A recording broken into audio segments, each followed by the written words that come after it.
चलो तो dear student and friends, आज अपन स्टीरियो केमिस्ट्री के कुछ बेसिक पॉइंट्स की बातचीत करना चाहेंगे। देखिए, मैं आपको बता दूं कि जो स्टीरियो केमिस्ट्री है वो केमिकल रिएक्शंस एक्चुअल में कैसे प्रोसीड होती हैं।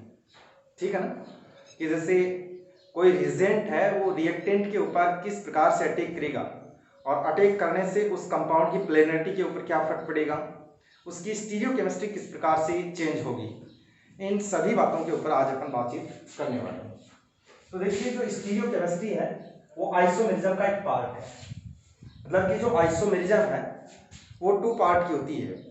पहला पार्ट है स्ट्रक्चरल आइसोमेरिज्म और सेकंड पार्ट है स्टीरियो आइसोमेरिज्म।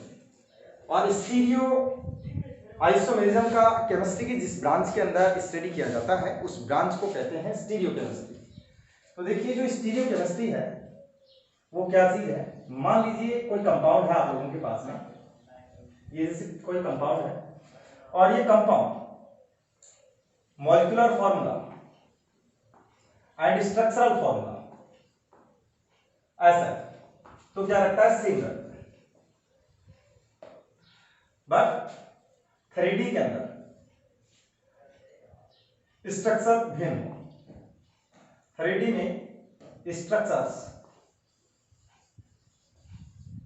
डिफरेंट।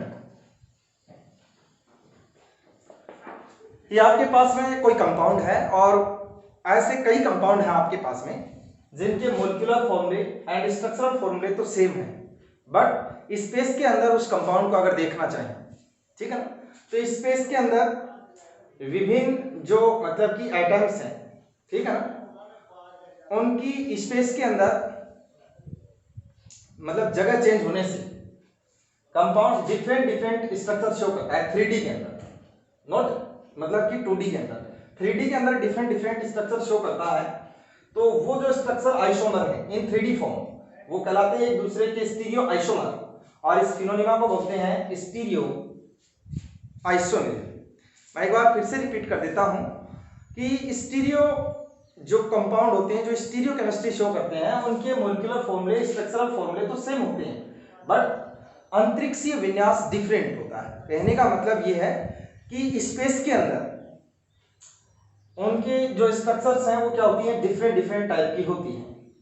जैसे अगर मैं सिंपल वे में एक कंपाउंड की बातचीत करूं, तो जैसे मान लीजिए आप लोगों के पास में कोई कंपाउंड है ये, ठीक है ना, जिसके अंदर ये कार्बन एटम है और इस कार्बन एटम से ये कोई दो एटम ए जुड़े हुए हैं, ठीक है ना, इसी प्रकार से ये दो एटम बी जुड़े हुए हैं, कोई दिक्कत नहीं। अब मैं क्या करता हूं कि इस कंपाउंड को यहां से रोटेट करवाता हूं, ठीक है ना। रोटेट करवाने से मान लीजिए कि ये जो ए था ये इस बी की जगह ले लेता है, तो ये क्या हो गया, ए हो गया, और ये क्या हो गया, बी हो गया, ठीक है ना। हालांकि देखिए यहां पर बी जिस कार्बन एटम के ऊपर अटैच था वही है, ए जिस कार्बन पर अटैच था वही है, बट क्या हो रहा है कि स्पेस के अंदर पहले ये जो ए एटम था ये ए के पास था, अब ये क्या हो गया, बी एटम है, ठीक है ना, इसका स्थान ले लिया। इस वजह से इसकी 3D के अंदर स्ट्रक्चर चेंज हो गई। तो मान लीजिए पहले इस कंडीशन में था, अब इस कंडीशन में हो गया, तो ये दोनों जो फॉर्मूले हैं ये कहलाएंगे एक दूसरे के स्टीरियो आइसोमर, और इस फिनोनिमा को कहते हैं स्टीरियो आइसोमेरिज्म। ओके, अब अपन देखिए किसी टॉपिक की अच्छी स्टडी करने के लिए उसका क्लासिफिकेशन जरूरी है, तो अपन करेंगे स्टीरियो केमिस्ट्री या स्टीरियो आइसोमेरिज्म का क्लासिफिकेशन। तो देखिए, स्टीरियो आइसोमेरिज्म है ये मेनली रूप से टू टाइप की होती है। इसके अंदर फर्स्ट है कॉन्फिगरेशनल और सेकंड पार्ट है कन्फर्मेशनल।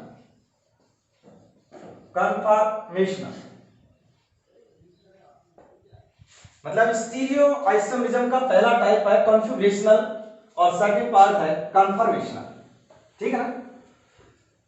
अब देखिए अपन ये बातचीत करेंगे कि जो कॉन्फिगरेशनल और कन्फर्मेशनल जो आइसोमर्स हैं या आइसोमेरिज्म है इसके अंदर क्या डिफरेंस होता है। तो जो कॉन्फिगरेशनल आइसोमर्स होते हैं वो एक दूसरे के अंदर इजीली इंटरकन्वर्ट नहीं होते हैं। मतलब ये है कि ये आप लोगों के पास में कोई एक कंपाउंड है जो कोई स्टीरियो केमिस्ट्री रखता है, ठीक है ना, और वो दूसरे अपने ही स्टीरियो आइसोमर के अंदर चेंज होने के लिए हाई एनर्जी रिक्वायर करता है। मतलब कि सिंपल रूम टेम्परेचर के ऊपर इंटर कन्वर्ट नहीं होना चाह रहा है, तो इसका मतलब ये हुआ कि वो एक दूसरे के कॉन्फिगरेशनल आइसोमर है। बट अगर इजी वे में मान लीजिए कि रूम टेम्परेचर के ऊपर जो अप्रोक्सीमेट 3 to 15 किलो जूल पर मोल एनर्जी जो रिक्वायर होती है, वो एनर्जी अगर उस कंपाउंड को सप्लाई दे दी जाती है तो वो कंपाउंड अपने अनदर फॉर्म के अंदर चेंज हो जाता है। तो ऐसा आइसोमर क्या कहलाएगा? कन्फर्मेशनल आइसोमर कहलाएगा। तो इसका मतलब हम ये कह सकते हैं कि मान लीजिए हमारे पास में ये कोई वेसल है और इस वेसल के अंदर कोई ऐसा कंपाउंड है जो कॉन्फिगरेशनल आइसोमेरिज्म शो करता है, और ये दूसरा बीकर है आप लोगों के पास में, इसके अंदर ऐसा कोई कंपाउंड है जो कन्फर्मेशनल आइसोमेरिज्म शो करता है। अब आप लोगों को कोई ये कहता है कि इसके अंदर जो कॉन्फिगरेशनल आइसोमर्स हैं जो डिफरेंट 3D शो करते हैं, उनको आपको सेपरेट करना है। तो देखिए इनको इजीली सेपरेट किया जा सकता है, क्योंकि ये वन अनदर एक दूसरे में चेंज होने के लिए काफी टाइम ले लेते हैं, ये इजीली एक दूसरे में चेंज नहीं हो पाते, ठीक है ना।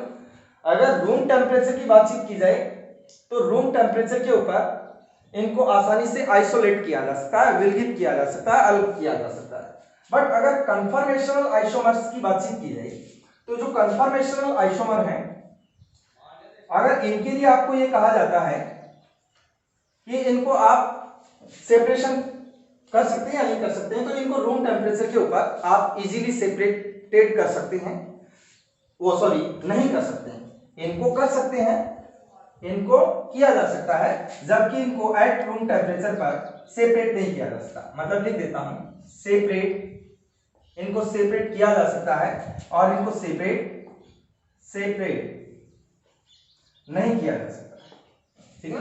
तो सबसे इजी और पहला डिफरेंस हो गया कॉन्फिगरेशनल आइसोमेरिज्म और कन्फर्मेशनल आइसोमर्स के बीच में, कि जिसको रूम टेम्परेचर के ऊपर अलग किया जा सकता है, सेपरेट किया जा सकता है, वो कॉन्फिगरेशनल आइसोमर्स होते हैं, और जिनको नहीं किया जा सकता है वो कन्फर्मेशनल आइसोमर्स होते हैं। कहने का मतलब ये है कन्फर्मेशनल आइसोमर है, ये एक दूसरे के अंदर जल्दी इंटर कन्वर्ट होते रहते हैं। मतलब आप एक फॉर्म को पकड़ना चाहेंगे तो वो अनदर फॉर्म के अंदर जल्दी चेंज हो जाएगी, अनदर फॉर्म को पकड़ना चाहेंगे फर्स्ट फॉर्म के अंदर आ जाएगा, ठीक है ना। मतलब बहुत फास्ट एक दूसरे के अंदर इंटर कन्वर्ट होते हैं। तो अब अपन आगे बढ़ेंगे। देखिए कॉन्फिगरेशनल आइसोमेरिज्म को फर्दर क्लासिफाइड किया गया है, कन्फर्मेशनल को बाद में देखेंगे। जो कॉन्फिगरेशनल है इसको डिवाइड किया गया है 2 कैटेगरी के अंदर। पहला है ज्योमेट्रिकल आइसोमेरिज्म और सेकंड पार्ट है ऑप्टिकल आइसोमेरिज्म।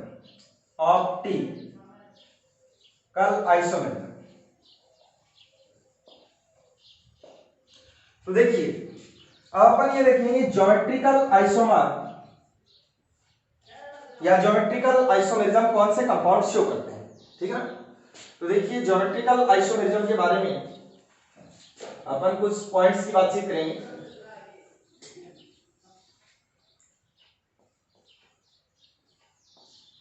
ज्योमेट्रिकल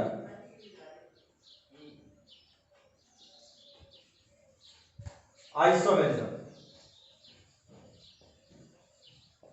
तो देखो ज्योमेट्रिकल आइसोमेरिज्म के लिए सबसे पहले तो ये देखेंगे कि रिक्वायर्ड कंडीशन क्या होगी। कहने का मतलब ये है कि कौन कौन से कंपाउंड इस प्रकार की आइसोमेरिज्म को शो करते हैं। ऐसे कंपाउंड जिनके अंदर सबसे पहली बात रेस्ट्रिक्ट रोटेशन हो,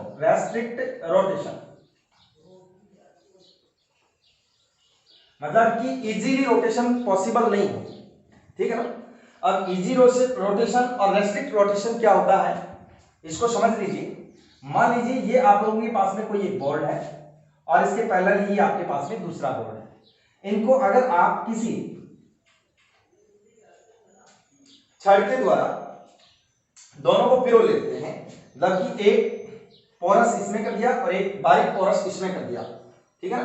मतलब और दोनों बोर्ड्स को एक ही छड़ के अंदर आपने पिरो लिया है, ठीक है ना।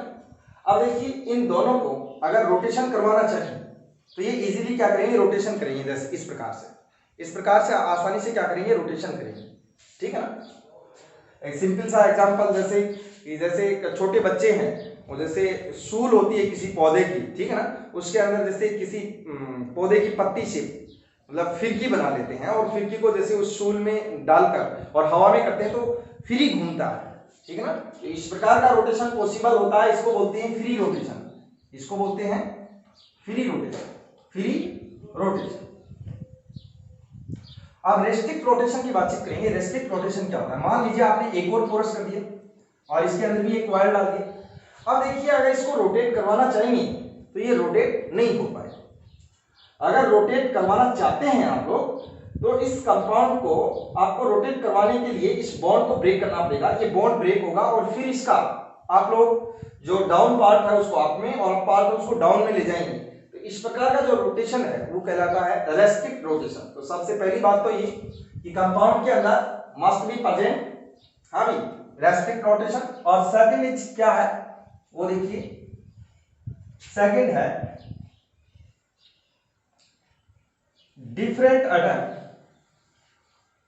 different atom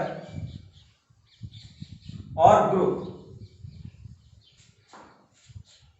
present on restrict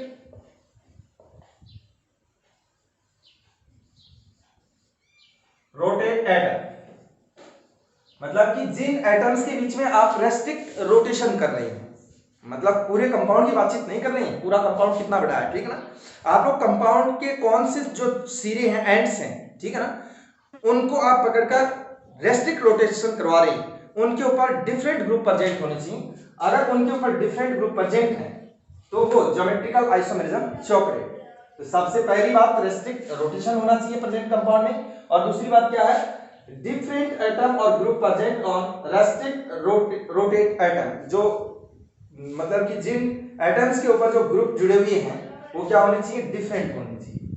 okay, अब अपन बातचीत करेंगे ऐसे कौन कौन से कंपाउंड हैं जो मतलब कि ज्योमेट्रिकल आइसोमेरिज्म शो करते हैं।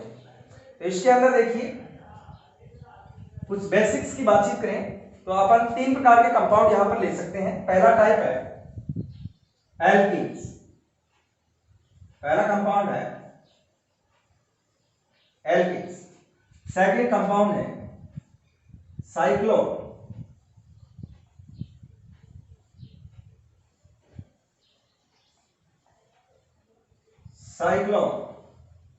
सीपीडी कंपाउंड, और थर्ड है इसके अंदर ऑक्सीन्स।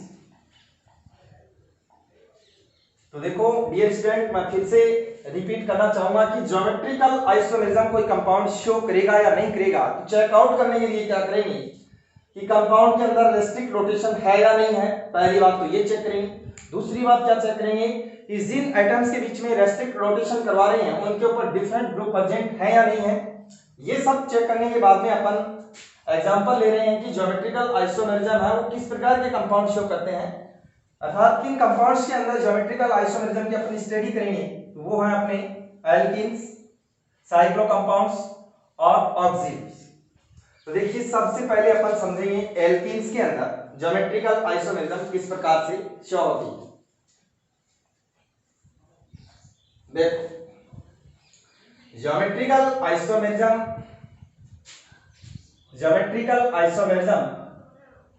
इन एल्कीन्स। तो देखो ये मान लीजिए कोई एल्कीन है, जैसे CH2 डबल बॉन्ड CH2 पहला, ठीक है ना। इसी प्रकार से ये कोई एल्कीन है CH डबल बॉन्ड CH3, ठीक है ना। तो देखिए डबल बॉन्ड प्रेजेंट होने की वजह से यहां पर रेस्ट्रिक्ट रोटेशन तो प्रेजेंट है, बट रेस्ट्रिक्ट रोटेशन जिन एटम्स के बीच में है, इन कार्बन एटम्स के बीच में है, इन कार्बन एटम्स के बीच में रेस्ट्रिक्ट रोटेशन है, बट यहां पर H सेम ग्रुप जुड़े हैं, यहां पर H सेम ग्रुप जुड़े हैं, जो कि इसकी रिक्वायर्ड कंडीशन को फुलफिल नहीं कर रहा है। इस वजह से ये एल्कीन होते हुए भी ज्योमेट्रिकल आइसोमेरिज्म को शो नहीं करेगा। अगर अपन ट्यूब्यूटेन की बातचीत करते हैं, इस ट्यूब्यूटेन के अंदर देखिए multiple bond, double bond present है, रेस्ट्रिक्ट रोटेशन प्रेजेंट है,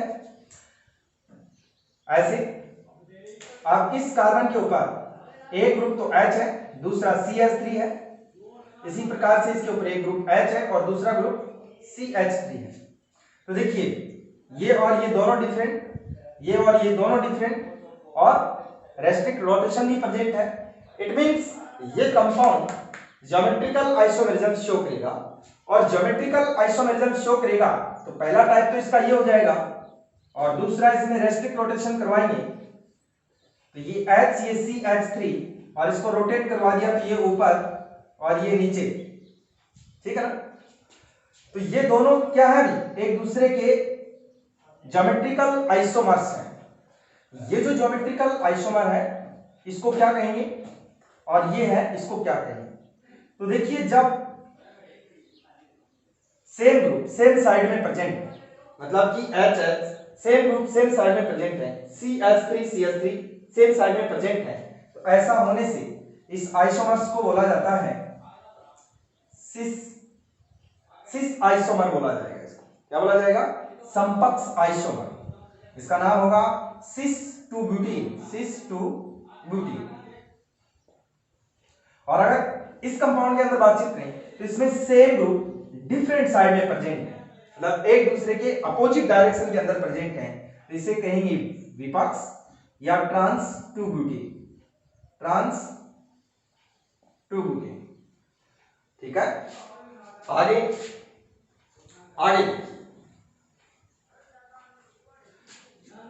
कुछ एल्केन्स इस तरह भी होती है, जैसे ये है आप लोगों के पास में CH3, ये है Cl डबल बॉन्ड C, और यहां पर है H और ये है Br।